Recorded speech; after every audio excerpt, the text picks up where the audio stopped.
नमस्कार, आप देख रहे हैं बात साफ है। मैं हूं आपके साथ विवेक शांडिल्य। वंदे मातरम एक राष्ट्रगीत जिसने पूरे देश को एक सूत्र में पिरोने का काम किया। इस गीत के 150 साल पूरे होने जा रहे हैं, तो क्या इस पे पूरे देश में उत्सव नहीं मनना चाहिए? क्या उस गीत का महिमा मंडन नहीं किया जाना चाहिए जिसने अंग्रेजों के खिलाफ हर भारतीय को एकजुट किया, एक सूत्र में पिरोया? लेकिन इस गीत के नाम पर धार्मिक विवाद पैदा करने की कोशिश की जा रही है, सवाल उठाए जा रहे हैं और गीत को लेकर जो आदेश, जो उत्सव सरकार की तरफ से मनाने को कहा जा रहा है, उस पर भी सवाल उठाए जा रहे हैं। तो आज वंदे मातरम को न सिर्फ हम समझेंगे, बल्कि इसकी भूमिका, इसके योगदान और इसके ऐतिहासिक महत्व को भी आपको बताएंगे और साथ ही वो सवाल भी आपके सामने रखेंगे जो उसको लेकर उठ रहे हैं और वंदे मातरम का विवाद कब कब सुप्रीम कोर्ट गया, ये भी आपको बताएंगे। वंदे मातरम ये स्वतंत्रता संग्राम और देशभक्ति के प्रतीक के रूप में अत्यधिक ऐतिहासिक और भावनात्मक महत्व रखता है। वंदे मातरम पहली बार साहित्यिक पत्रिका बंग दर्शन में चैटर्जी के उपन्यास आनंद मठ के एक भाग के रूप में प्रकाशित किया गया था। वंदे मातरम बंकिम चंद्र चैटर्जी द्वारा अक्षय नवमी के शुभ अवसर पर 7 नवंबर 1875 को लिखा गया। अब प्रधानमंत्री नरेंद्र मोदी द्वारा स्मरण उत्सव का शुभारंभ किए जाने के बाद राष्ट्रीय गीत के 150 साल पूरा होने पर देश भर में कार्यक्रम रखे गए हैं। वंदे मातरम के 150 साल होने पर बीजेपी ने देश भर में 1100 से ज्यादा जगहों पर कार्यक्रम रखे हैं। बीजेपी ने इस अवसर को राष्ट्रीय सम्मान दिवस के तौर पर मनाने का फैसला किया है, लेकिन वंदे मातरम को लेकर विवाद करने की कोशिश की जा रही है। पीएम मोदी देश के राष्ट्रीय वंदे मातरम या राष्ट्रीय गीत वंदे मातरम के 150 साल पूरा होने पर दिल्ली में साल भर चलने वाले स्मरण उत्सव का शुभारंभ करने हैं। इस मौके पर पीएम मोदी एक डाक टिकट और सिक्का भी जारी करेंगे, लेकिन देश के कुछ इलाकों में इसे लेकर सवाल पूछे जा रहे हैं, विवाद खड़ा किया जा रहा है। मुत्ताहिद मजलिस ए उलेमा के प्रमुख मीरवाइज उमर फारूक ने कहा है कि वंदे मातरम गाना या पढ़ना गैर इस्लामिक है। मुत्ताहिदा मजलिस ए उलेमा जो जम्मू कश्मीर के सभी मुस्लिम धार्मिक संगठनों का एक ग्रुप है, जिसके प्रमुख मीरवाइज उमर फारूक हैं, वो कह रहे हैं कि वंदे मातरम सही नहीं है हमारे धर्म के लिहाज से। बीजेपी ने मीरवाइज और उलेमा के रुख की आलोचना की है, जबकि जम्मू कश्मीर बीजेपी के प्रभारी तरुण चुग ने इसे दुर्भाग्यपूर्ण करार दिया है। मुत्ताहिदा मजलिसे ए उलेमा ने जम्मू कश्मीर सरकार के कल्चरल डिपार्टमेंट की ओर से जारी किए गए हालिया निर्देश पर गहरी चिंता जताई और सवाल उठाया है। इस निर्देश में पूरे क्षेत्र में स्कूलों को वंदे मातरम के 150 साल पूरा होने पर म्यूजिकल और कल्चरल प्रोग्राम आयोजित करके इसे मनाने का निर्देश दिया गया है। इसमें सभी छात्रों और स्टाफ की भागीदारी सुनिश्चित करने को कहा गया है। एएमयू ने कहा है कि वंदे मातरम गाना या पढ़ना गैर इस्लामिक है, क्योंकि इसमें भक्ति की ऐसी बातें हैं जो अल्लाह की पूरी एकता यानी तौहीद में बुनियादी इस्लामी विश्वास के खिलाफ है। उलेमा ने कहा कि इस्लाम किसी भी ऐसे काम की इजाजत नहीं देता है जिसमें बनाने वाले के अलावा किसी और या किसी भी चीज की पूजा या सम्मान शामिल हो। वैसे पूजा तक तो बात समझ में आती है, लेकिन सम्मान क्या सिर्फ एक का हो सकता है? और क्या इस्लाम धर्म में ऐसा है? इस्लाम धर्म में बड़ों का भी सम्मान है, माता पिता का सम्मान है, भाई बहन का सम्मान है, बुजुर्गों का सम्मान है। तो फिर किस सम्मान की बात यहां पर हो रही है? मुसलमानों से अपने वतन से गहरा प्यार करने और उसकी सेवा करने का आग्रह किया जाता है, लेकिन ये भक्ति, सेवा, दया और समाज में योगदान के जरिए व्यक्त की जानी चाहिए, न कि आस्था के खिलाफ कामों से व्यक्त हो। ये दलील है उन लोगों की तरफ से जो लोग इसका विरोध कर रहे हैं। लेकिन अब सवाल यहां पर यह आता है कि क्या वंदे मातरम एक धार्मिक नारा है, क्योंकि इसे धर्म से जोड़ा जा रहा है? जैसा कि आप सबको पता है कि वंदे मातरम देशभक्ति की भावना को दर्शाने के लिए और देशवासियों को अंग्रेजों के खिलाफ एकजुट करने के लिए इस्तेमाल किया गया था। फिर भी हमने इस सवाल का जवाब आज के नए जमाने के युग में आर्टिफिशियल इंटेलिजेंस से जानने की कोशिश की। तो हमें जवाब क्या मिला? एआई ने कहा कि नहीं, वंदे मातरम मूल रूप से एक धार्मिक नारा नहीं है, यह राष्ट्रीय और देशभक्ति का प्रतीक है। यह गीत बंकिम चंद्र चट्टोपाध्याय के उपन्यास आनंद मठ 1982 से लिया गया है। इसमें भारत माता को मां के रूप में चित्रित किया गया है, जो भौगोलिक और सांस्कृतिक भारत का प्रतीक है, न कि किसी देवी पूजा की। गीत में प्रकृति, नदियां, फसलें और देश की सुंदरता का वर्णन है। यह देश प्रेम को जागृत करता है। हां, गीत में दुर्गा, लक्ष्मी, सरस्वती जैसे हिंदू देवी देवताओं के प्रतीकों का उल्लेख है, जैसे कि त्वं ही दुर्गा दश प्रहरण धारिणी। लेकिन यह प्रतीक राष्ट्र की शक्ति, समृद्धि और ज्ञान के रूप में प्रयुक्त हुआ है, न कि धार्मिक पूजा के लिए। इसका उद्देश्य स्वतंत्रता संग्राम में एकता और देशभक्ति जगाना था, न कि धार्मिक प्रचार करना था। इस बात को ध्यान में रखना चाहिए। भारतीय संविधान में इसे राष्ट्रगीत का दर्जा दिया गया है। 1950 में संविधान सभा ने इसे अपनाया, लेकिन केवल पहले 2 स्टैंजा को ही आधिकारिक माना गया। सुप्रीम कोर्ट में एक केस दायर हुआ था 1986 में, बिजॉय इमैनुअल केस, जिसमें सुप्रीम कोर्ट ने कहा था कि इसे गाना अनिवार्य नहीं है, लेकिन असम्मान किया तो दंडनीय हो सकता है। कुछ मुस्लिम संगठनों ने विरोध किया क्योंकि इसमें हिंदू देवी देवताओं का उल्लेख है, लेकिन मौलाना अबुल कलाम आजाद, एपीजे अब्दुल कलाम जैसे नेताओं ने भी इसे राष्ट्रीय एकता का प्रतीक माना था। रविन्द्रनाथ टैगोर, सुभाष चंद्र बोस, महात्मा गांधी, सभी ने इसे स्वतंत्रता आंदोलन का गीत बनाया। यहां तक कि साल 2003 में बीबीसी वर्ल्ड सर्विस द्वारा किए गए एक सर्वेक्षण में इसे दुनिया के शीर्ष 10 सबसे मशहूर गीतों में 2nd पोजीशन पर चुना गया।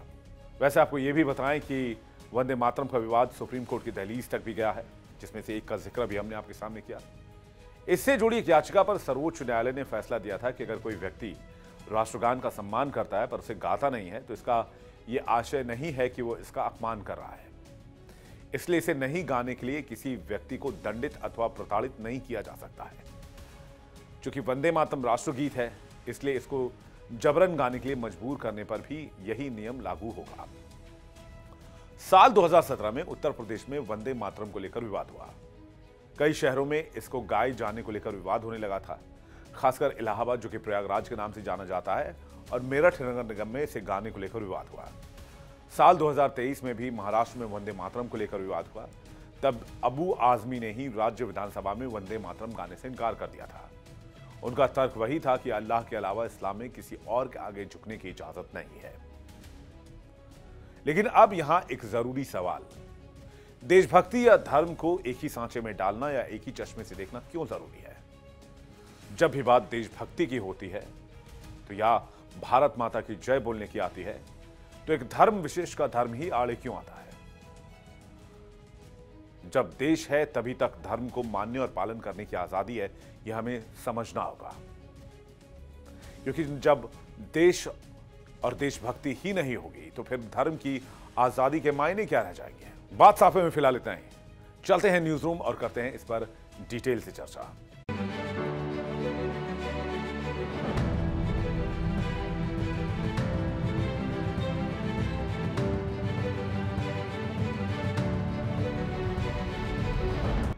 बात साफ है, में आप पूरा मसला समझ चुके हैं। वंदे मातरम जिसको लेकर अब एक बार फिर से विवाद देखना शुरू होने लगा है, क्योंकि जल्द ही हम एक बड़ी तस्वीर देखेंगे आने वाले वक्त में, जब वंदे मातरम को 150 वर्ष पूरे हो जाएंगे और उसी वर्ष को लेकर जगह जगह अलग अलग कार्यक्रम आयोजित किए गए हैं। लेकिन अक्सर हम देखते हैं वंदे मातरम, इसके शब्दों को लेकर खासतौर से मुस्लिम समुदाय की तरफ से कई बार आपत्ति जताई जाती रही है, वो उसमें स्वीकार्यता नहीं देते। और अब खासतौर से जम्मू कश्मीर की अगर बात करें तो जम्मू कश्मीर में इसके 150 वर्ष पूरे होने पर एक विशेष कार्यक्रम आयोजित किया जा रहा है, जिसको लेकर अब विरोध के स्वर भी बड़े स्तर पर नजर आने लगे हैं। विरोध कौन कर रहा है? विरोध कर रहा है मुत्तहिदा मजलिस उलमा, जिसे MMU कहा जाता है।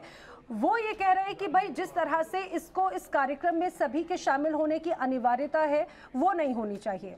अब अनिवार्यता को लेकर मैं आपको बता दूं, दरअसल इस पूरे विवाद की शुरुआत तब होती है जब बाकायदा यहाँ पर प्रशासन सरकार की तरफ से एक आदेश आता है कि 7 नवंबर को वंदे मातरम के 150 वर्ष पूरे होने के मौके पर संगीत और सांस्कृतिक कार्यक्रम आयोजित होंगे और उसका हिस्सा प्रदेश के सभी स्कूलों को एक तरह से बनना होगा और यहाँ पर सभी बच्चों की मौजूदगी भी अनिवार्य होगी।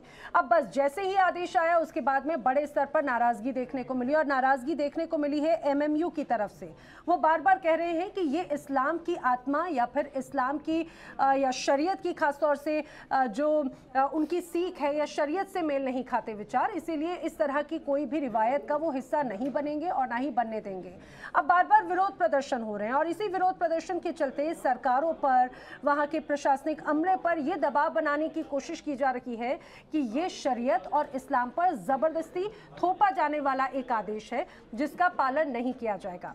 एक और बात आपको ये भी बताते चले, ये कोई पहला मौका नहीं है जब वंदे मातरम को लेकर विवाद शुरू हुआ हो और एमएमयू की तरफ से कोई विवाद देखने को मिला हो। इस तरह के तमाम विवाद लगातार देखने को मिलते रहे हैं, लेकिन अब ये जरूर देखने वाली बात है कि जम्मू कश्मीर में, जहां पर जम्मू और कश्मीर के अगर अलग अलग हिस्सों की भी बात करें, खासतौर से मेजॉरिटी अगर गवर्नमेंट की भी बात की जाए, तो इस बार बड़े अच्छा प्रदर्शन खासतौर से जम्मू में देखने को मिला था और कश्मीर की भी एक अलग तस्वीर है। अब यहाँ पर अगर इस तरह से आदेश आता है तो वो कार्यक्रम किस रूप में होंगे और क्या वंदे मातरम के शब्दों पर ही आपत्ति जताना एक तरीका यहाँ पर नजर आता है या फिर ये कहा जाए कि विवाद एक लंबे रूप में बढ़ता हुआ नजर आएगा? शिवम। बिल्कुल, अब ये एक ऐसी डिबेट है, एक ऐसी पहेली है जिसको सुलझाना बड़ा मुश्किल हो जाता है। जब भी आप बात करेंगे यानी मुस्लिम पक्ष के द्वारा या फिर उनके नेताओं के द्वारा, तो वो बार बार ये कहते हैं कि भाई हमारे लिए पूजनीय केवल एक है। हमारी पूजा पद्धति की बात की जाए तो हमारे लिए सिर्फ एक को हम पूछते हैं, एक अल्लाह को हम मानते हैं। अब वंदे मातरम का अर्थ भी जो है वो भी आप समझ लीजिए कि भाई आई बाउ टू दी मदर, मैंने यानी कि मैं माता आपकी वंदना करता हूँ, आपके समक्ष अपना सर झुकाता हूँ या आपकी प्रार्थना करता हूँ। तो आपने देखा होगा कि कई बार आप डिबेट्स में देखते हैं जब आप बोलते हैं कि भारत माता की जय बोल दीजिए, तो मुस्लिम प्रवक्ता जो है वो कहते हैं वो कुछ और कहते हैं कि भाई वो हमेशा भारत माता की जय से थोड़ा परहेज करते हैं। वो माता की श्रेणी में नहीं मानते, वो कहते हैं कि हम अपनी जान भी कुर्बान कर देंगे, वो सब कुछ कर देंगे, देशभक्ति राष्ट्रभक्ति उसमें हमें कोई परहेज नहीं है, लेकिन ये हमारा तरीका नहीं है। तो वो तरीका नहीं है वो कह देना और उसके बाद फिर आप उससे विरोध करें। देखिए, जिस तरीके से बताया कि भाई स्कूल्स में होगा, कॉलेजेस में होगा, जब आप एक स्कूल कॉलेज में जाते हैं और अगर आप इतने डाउट रखेंगे और इतना सोच के चलेंगे कि भाई क्या खाना है, क्या पहनना है, क्या बोलना है, क्या नहीं बोलना है, तो फिर आप कंफ्यूजन क्रिएट करते हैं बच्चों के मन में भी और स्टूडेंट्स के मन में भी, जो अवॉइड करना चाहिए। जैसे एक विवाद था कि स्कूलों में आपने देखा कि कुछ बुर्का पहन के चले जाते थे, हिजाब पहन के, जो भी आप उसको कहिए, उसको लेकर विवाद हुआ। कर्नाटक का भी मामला आपने देखा, तो फिर जो हिंदू लड़के हैं वो भी फिर गमछा डाल के जाने लगे, वो कह रहे फिर हमें भी आज़ादी होनी चाहिए। फिर जब वो बुर्का हटाने की बात आई तो उसको लेकर विवाद हुआ। तो भाई स्कूल क्या है, स्कूल यूनिफॉर्म में आते हैं आप, स्कूल में आप यूनिफॉर्म पहनिएगा। अब वंदे मातरम अगर बोला है, फिर जनगण मन अगर बोला जा रहा है बोलने के लिए, तो फिर उससे अगर आप परहेज करेंगे, आप मजहब का नाम लेकर करेंगे, फिर कल को आप कहेंगे भाई खाने में क्या है, अब ये खाने में ये जो है ये हलाल है या नहीं है, इस तरीके का भी प्रश्न उठने लगेगा। तो मुझे लगता है कि इन चीज़ों से बचना चाहिए, जितना बचेंगे उतना अच्छा है। बच्चों के मन में कम डाउट लाइए, उनको सीधे तरीके से अपना जीवन जीने दीजिए। इतना कंफ्यूजन में मुझे नहीं लगता यश डालना चाहिए। नहीं, बिल्कुल नहीं डालना चाहिए, खासकर बच्चों को जो अभी अपनी एजुकेशन ले रहे हैं, चाहे प्राइमरी स्कूल हो, सेकेंडरी स्कूल हो, अंडर ग्रेजुएशन हो। लेकिन एक चीज़ मैं समझाना चाहूँगा दर्शकों आपको भी, एक होते हैं फंडामेंटल राइट्स, एक होती हैं फंडामेंटल ड्यूटीज। अगर हम बात करें राइट्स की, तो इस पूरे मामले में जो भी एमएमयू जो यहाँ पे कश्मीर में हो रहा है 150th anniversary of Vande Bharat के मामले में, article 19(1) freedom of speech and expression बताता है, आर्टिकल 25 फ्रीडम ऑफ रिलीजन बताता है कि सारे रिलीजन को फ्रीली प्रैक्टिस कर सकते हैं, कोई रोक नहीं है। फंडामेंटल ड्यूटीज में आता है आर्टिकल 51A जो बताता है कि ड्यूटी हर इंडियन सिटीजन की है, जो भी वो मामला है वो हर इंडियन सिटीजन की ड्यूटी है। अब यहाँ पे मुझे ऐसा लगता है कि सरकार को इंटरवीन करना चाहिए, और ये सिर्फ इंडिविजुअली इंस्टीट्यूशन को या फिर सिर्फ स्टेट गवर्नमेंट या फिर यूनियन टेरिटरी गवर्नमेंट के ऊपर नहीं छोड़ना चाहिए। क्योंकि अगर वंदे मातरम 1870 में आया गया था और उसके ऊपर हमारे फ्रीडम फाइटर्स ने देश की आजादी के लिए अपनी कुर्बानी दी है, और आज अगर आज की युवा चाहे वो किसी भी प्रदेश में हो भारत में, चाहे वो तमिलनाडु केरला नीचे हो, चाहे वो जम्मू कश्मीर ऊपर हो, चाहे पंजाब हो हरियाणा हो, उन सभी का दायित्व है कि वो कॉन्स्टिट्यूशन को फॉलो करें, कॉन्स्टिट्यूशन के अगेंस्ट सोचे भी ना, और जो लोग ऐसा सोच रहे हैं उसको कॉन्स्टिट्यूशन के हिसाब से, जैसे मैंने लेकिन बताया, प्रशासन और सरकार को किस चीज में इंटरवेन करना चाहिए, इसको स्ट्रिक्टली लागू करवाने में, या फिर एक तरह से फ्रीडम ऑफ रिलीजन की जो बात है कि ठीक है ये उनके ऊपर डिपेंड करता है, क्योंकि राजगीत तो सभी के लिए बिल्कुल है। लेकिन इसमें सरकार का, मेरा कहने का मतलब था कि सरकार यानी केंद्रीय सरकार को इंटरवीन करना चाहिए कि सिर्फ स्टेट गवर्नमेंट के ऊपर या फिर स्टेट इंस्टीट्यूशनल राइट्स के ऊपर ना छोड़ा जाए, और इसको कंटिन्यू करते हुए एक एग्जाम्पल सेट किया जाए कि अगर ये मामला, क्योंकि अगर ये मामला तूल पकड़ता है तो ये सिर्फ कश्मीर तक सीमित नहीं रहेगा, ये और नीचे आएगा, ये मिड इंडिया में आएगा, और मुझे लगता है वो कंट्रोवर्सी और उसको जो लोगों को चाहिए होता है मसाला मुंह में लेगा। मीनाक्षी, बिल्कुल, देखिए जब बंकिम चंद्र चट्टोपाध्याय की तरफ से इसे लिखा गया था आनंद मठ में, तो उसके पीछे की वजह यही थी कि देश प्रेम की जो भावना है उसे ओत प्रोत किया जा सके। बस एक सीधा सा मेरा सवाल इन लोगों से ये है कि आप कश्मीर में बैठ करके जब इसका विरोध करते हैं तो कहीं ना कहीं आपके मन में डर है कि आपकी पहचान के लिए ये खतरा बन सकता है, और वो ये मानते हैं, वरना खबरों में आने के लिए कुछ तो चाहिए नैना, और ये वही हुआ है। अगर मैं बात करूं जम्मू कश्मीर की, तो जम्मू कश्मीर में जब चुनाव हो रहे थे उसके बाद की अगर बात की जाए तो खीर भवानी के मेले में उमर अब्दुल्ला वहां पर जाते हैं। खीर भवानी का मेला वर्ष में एक बार लगता है और वहां पर कश्मीरी पंडित भी पहुंचते हैं। तो अगर धर्म की बात कर रहे हैं, अगर आप उसे धर्म से जोड़ करके देख रहे हैं, तो क्या खीर भवानी मेले का आप उस तरीके से आयोजन जब होता है तो उसमें शामिल होने के लिए जाते हैं, तब आप उसे धर्म से जोड़ करके नहीं देख पाते हैं? फिर एक ऐसी भावना जो देश प्रेम की भावना से, एक ऐसा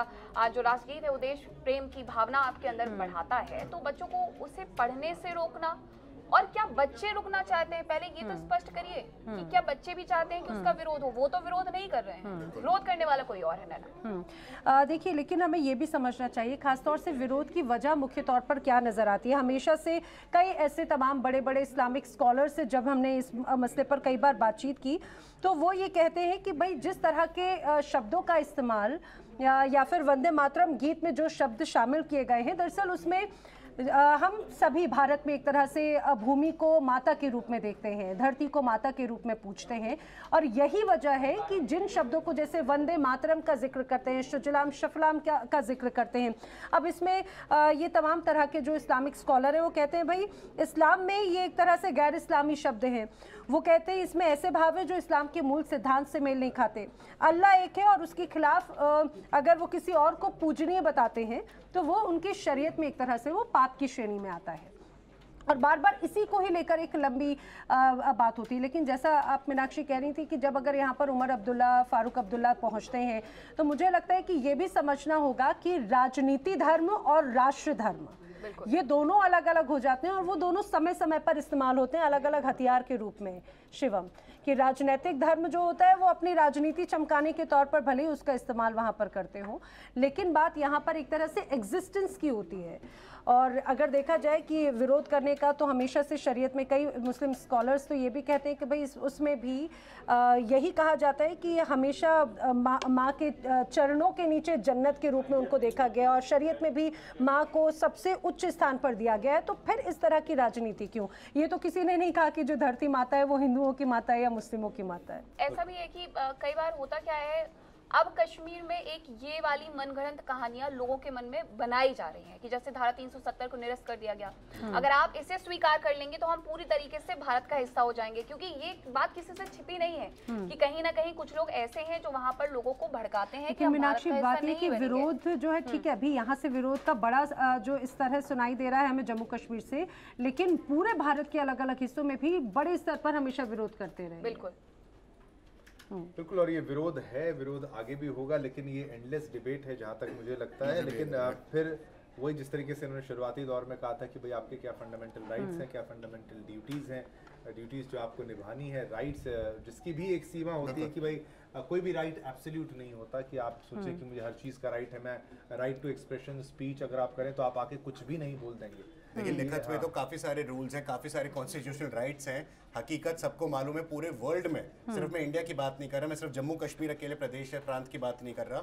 बहुत ऐसे देश है, बहुत ऐसे प्रदेश है कि लिखा कुछ जाता है, होता कुछ और है। लेकिन हाँ, वक्त के साथ अगर वो चीजें इंप्रूव नहीं होती तो शायद से दिक्कत है, कहीं ना कहीं फ्लॉ है, चाहे वो सरकार का फ्लॉ हो, चाहे वो वहां पे लोगों का फ्लॉ हो कि उसको फॉलो नहीं कर रहे। बहुत सारे ऐसे जनरल रीजन है। लेकिन ये जो मुद्दा है जो आज उठा है शिव, मुझे ऐसा लग रहा है कि मैं फिर रिपीट कर रहा हूँ अपनी क्लाइंट को, मुझे नहीं लगता कि ये जम्मू कश्मीर तक सीमित रहने वाला है। अगर इसको हल्की सी भी तूल मिल जाती किसी लीडर ने कुछ इसमें कोई कॉन्ट्रोवर्सी लाइन बोल दी सिर्फ और सिर्फ सेंटर ऑफ द इमेज बनने के लिए, खासकर सोशल मीडिया पे, जो कि आजकल बहुत लीडर्स करते हैं अपने पर्सनल हैंडल्स पे, मुझे लगता है ये मामला बड़ा हो सकता है आने वाले दिनों में।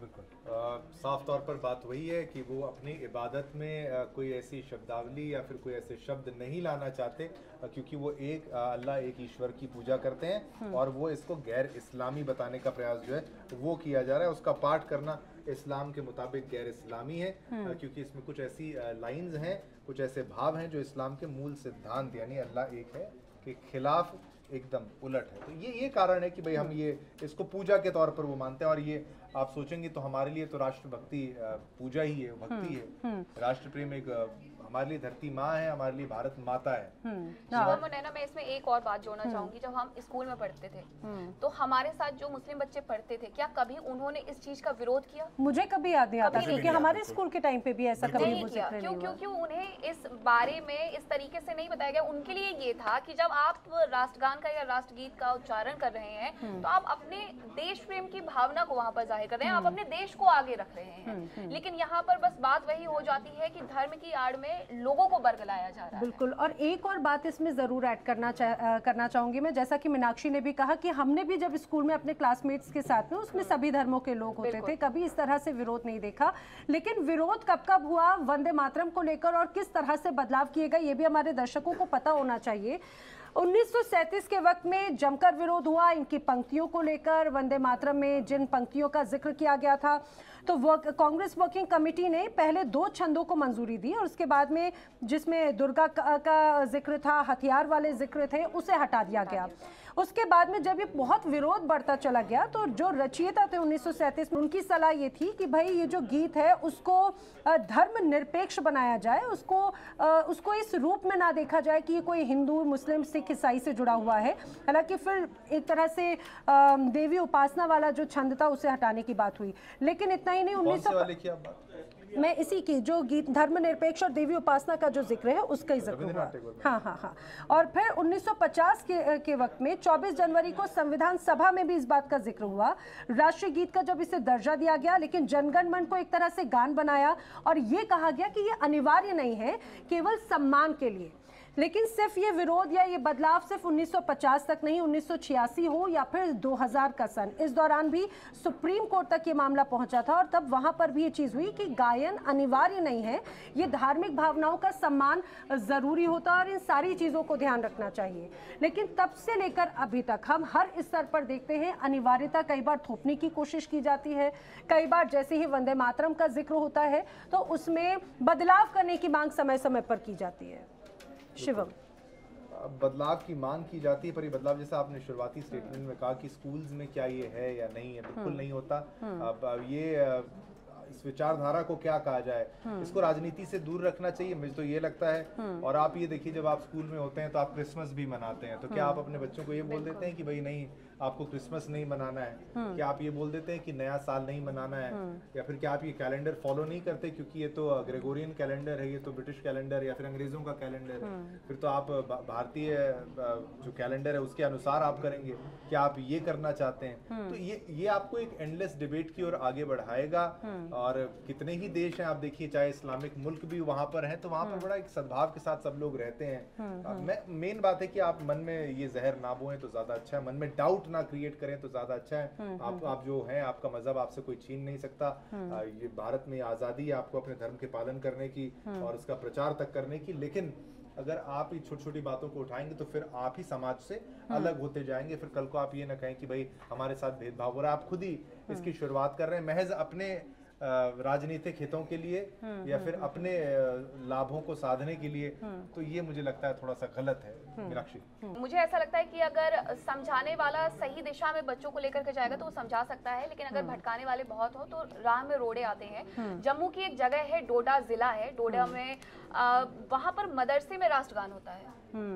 मदरसे में राष्ट्रगान होता है, मतलब वहां पर समझाने वाले उस तरीके के हैं कि बच्चों को आपकी तरफ से समझाया गया। तो अगर एक जगह पर ये हो सकता है तो जम्मू कश्मीर में क्यों नहीं हो सकता? जम्मू कश्मीर का डोडा जिला कहीं से अलग नहीं हो जाता है, जम्मू कश्मीर में ही आता है। जम्मू कश्मीर के ऐसे बहुत सारे लोग हैं। इलेक्शन में मैं आपको कवर कर रही थी तो मैं इतने सारे लोगों से वहां पर मिली, गांव के अंदर जा करके, जो लास्ट गांव है वहां तक जा करके मिली, और उनका सिर्फ एक मुद्दा था कि हम इस सब राजनीति में फंसना ही नहीं चाहते, पढ़ना ही नहीं चाहते, हमें सिर्फ और सिर्फ डेवलपमेंट की है।